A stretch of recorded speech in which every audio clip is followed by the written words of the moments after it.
Hi there folks, and welcome to the What Solutions for this week's The Daily Rigour, issue number 60. So we've had some excellent weather in Glasgow this week, so we've got a wee kind of average problem for you to solve here. So it gives you the temperature highs of 6 of the days from last week, and it tells you the average temperature high for the week was 20 degrees Celsius. So what must the temperature high on Saturday, the missing day, have been? Well, normally to calculate the average, you would add up all the temperatures and then divide by the number of numbers. So in this case it'd be 7 because there's 7 days of the week. But unfortunately we only know 6 of the days, so we're kind of working backwards here.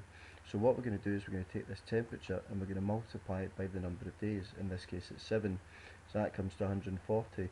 So that's the answer that you would get had you added up all 7 of these days. So what we can also do is we can add up the 6 days that we know, and of course watch out, there's two 19s at the end there. So if we add all of these up, it's 123. So the missing temperature high is going to be the difference between these two numbers, and that's going to come to 17 degrees Celsius. So hopefully those nice temperatures continue into next week. Okay, so on to sport now. We've got Michael Phelps, the greatest ever Olympian.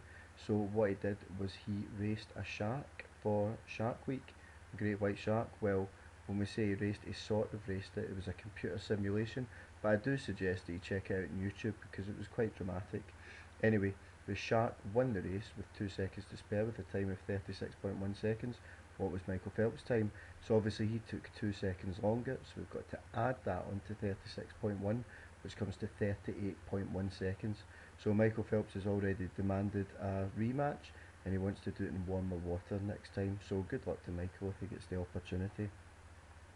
Okay, so our entertainment story. So we had the BBC releasing the salaries of their employee this week, and it's safe to say that it's opened up a big issue here with the inequality between what male employees earn and what female employees earn, where males are earning more stereotypically, and that's quite frankly in this day and age not good enough.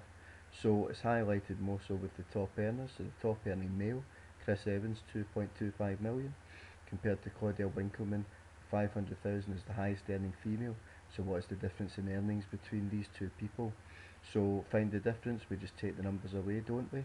But we need to write this number, 2.25 million, out in full, and of course that's 2,250,000. And difference means we take away, so we're taking away 500,000, and that gives us an answer of 1,750,000. Think about what that number means. That's the difference. That big amount of money is the difference in earnings between the highest earning male and the highest earning female. Something's not right there, I would say. Anyway, on to our last story, just a wee general UK story. So with an entrepreneur here, a girl aged 5, opening up a lemonade stand, selling cups of lemonade for 50 pence, and she was given an £150 fine by the council. Poor show. Anyway, how many cups of lemonade would have to be sold in order to cover the cost of the fine? In other words, how many 50p's go into £150? So there's a slight problem here. One of them's in pounds and one of them's in pennies. So we need to change these two values to be the same.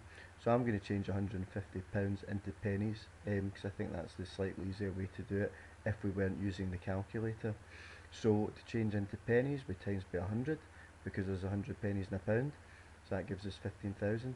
Now how many times does 50p go into this number? Well, then it's going to be a divide, isn't it?